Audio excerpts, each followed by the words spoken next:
மரணங்கள் மயானம் என் அந்தரங்கம் நானும் கொதிச்ச சீனம் அடங்க நடந்தான் நடத்தி நீளம் நடங்க அதையோர் இருந்தால் அழிந்தொடங்க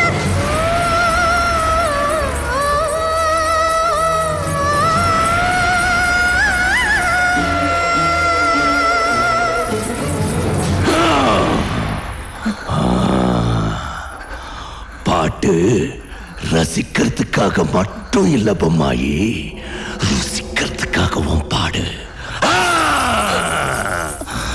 பாடினேன் விதியின் கீதந்தான், ஆடினேன் பிரளய நடனந்தான். கங்கு மேலெங்கும் கப்பிக்கொள்கின்ற கரிய நாள் அல்லவோ மங்கை